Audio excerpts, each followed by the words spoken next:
Sankranti race లో నిలిచారు, hit talk తెచ్చుకున్నారు. మనశంకర్ వరప్రసాద్ ఫ్యామిలీ ఆడియన్స్ కు మరింత దగ్గరయ్యారు.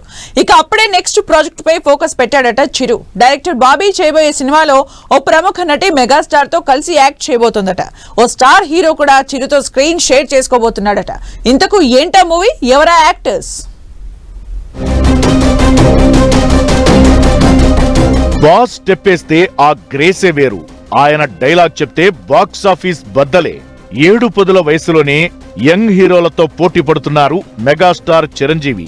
లేటెస్ట్ గా సంక్రాంతి రేసులో మనశంకర వరప్రసాద్ హిట్ తెచ్చుకోవడంతో మెగాస్టార్ ఫ్యాన్స్ ఫుల్ ఖుష్ అవుతున్నారు. ఇదే టైంలో చిరు కాంపౌండ్ నుంచి మరో లీక్ బయటకొచ్చింది. చిరంజీవి తన 158వ సినిమాను డైరెక్టర్ బాబీ దర్శకత్వంలో చేస్తున్నారు.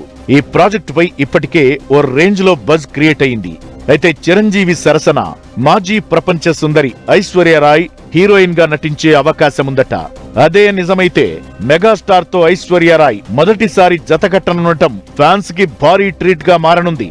ఫుల్ లెంత్ రోల్ తో చిరు ఫ్యాన్స్ ను ఐశ్వర్య మెస్మరైజ్ చేయడం పక్కా అంటూ సినీ వర్గాల్లో హాట్ టాక్ నడుస్తోంది. చిరు బాబీ మూవీలో మరో సర్ప్రైజ్ ఉందట. ఈ సినిమాలో మలయాళ సూపర్ స్టార్ మోహన్ లాల్ కీలక పాత్రలో నటిస్తారని అంటున్నారు. ఏఆర్ రెహమాన్ మ్యూజిక్ అందిస్తారని ఊహాగానాలు వినిపిస్తున్నాయి. రస్టిక్ గ్యాంగ్స్టర్ యాక్షన్ డ్రామాగా తెరకెక్కనున్న ఈ మూవీని పాన్ ఇండియా లెవెల్లో రిలీజ్ కు ప్లాన్ చేస్తున్నారట. వచ్చే నెల ఫిబ్రవరిలో లాంచ్ చేసి మార్చి నుంచి షూటింగ్ స్టార్ట్ చేయనున్నారట. మెగాస్టార్ మూవీలో ఐశ్వర్యరాయ్ యాక్ట్ చేయబోతోందా లేదా జస్ట్ రూమర్సేనా అన్నది డైరెక్టర్ బాబీనే క్లారిటీ ఇవ్వాలి.